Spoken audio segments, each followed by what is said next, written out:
kecil, kecil, kecil, kecil, kecil, nah, tuh, lur. Supaya dia bisa mendapatkan minimal 2 alat bukti itu. Oke. Ya. Nah, karena itu belum pernah dilakukan, maka penetapan tersangka kemarin itu sangat politis. Pertama, Gawa. lokalisir Tentara itu.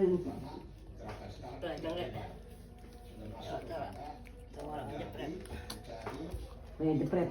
apakah ijazah Gibran sama dengan ijazah yang dimiliki oleh Jokowi yang diduga sebagai ijazah palsu. Nah, jadi mengapa saya katakan itu politis? Pertama, memang selama Jokowi menjadi presiden, polisi sudah tidak netral. Ya, polisi ada di bawah ketiak Jokowi. Bahkan setelah Jokowi tidak lagi berkuasa pun, polisi loyalitasnya masih tunggal pada Jokowi. Ya, orang istilahkan kacau. Disebut-sebut kepada data-data yang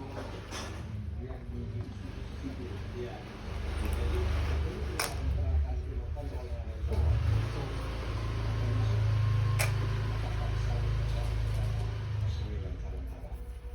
jadi selain dua alat bukti yang disebut tadi ya, kalau misalnya ada dugaan ijazah yang diedit, kalau mereka edit kan berarti ada di tangan Mas Sowi dan kawan-kawan. Kenapa tidak disita? Kemudian alat-alat yang digunakan untuk mengedit, pasti sebagai peneliti dan ahli, pasti mereka punya peralatan. Kenapa sampai sekarang alat itu tidak disita? Karena polisi hanya selama ini hanya memegang dokumen bukti yang dia terima dari Jokowi sebagai pelapor. Nah, inilah yang saya lihat kepintaran-kepintaran, sikap polisi tidak netral dalam menangani kasus ini. Apakah bisa dikatakan bahwa penetapan polisi dan kawan-kawan ini seperti yang biasa orang istilahkan tidak terjadi kriminalisasi? Ya, sangat kental kriminalisasi. Karena pertama, seperti yang saya sering kali katakan, bahwa sebetulnya apa yang dilakukan oleh Mas Roy dan kawan-kawan, bahkan kita semua juga selama ini bersama-sama Mas Roy, kita lihat kepentingan umum yang diperjuangkan.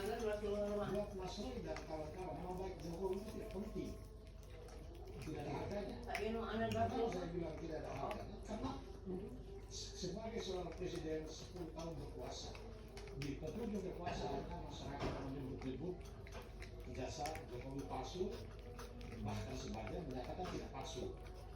Keterbelahan ini dibiarkan hampir mungkin ya boleh dikatakan 5 tahun ini perdebatan soal ijazah palsu atau tidak palsu ini tidak selesai dibiarkan. Saya sarankan institusi Polri, kenapa dari sejak awal Polri tidak langsung melakukan penyelidikan khusus tentang ini, tanpa harus menunggu masyarakat melapor.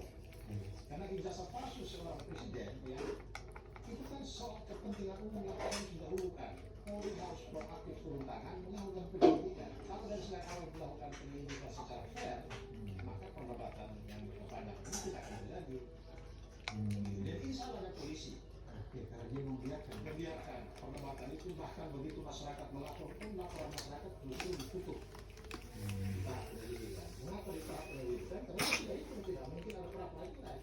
Jadi sebenarnya kasus ini bisa selesai dengan baik, dengan cepat kalau ada proaktif dari aparat penegak hukum sejak dari awal. Khususnya dari polisi.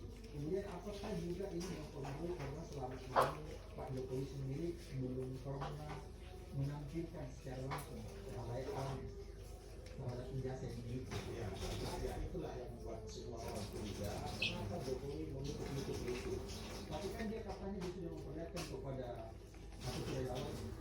Nah, pada saat dia menyatakan relawan mengatakan kepada mereka diperlihatkan, pada saat yang sama Polda menyatakan barang bukti ada di tangan Polda.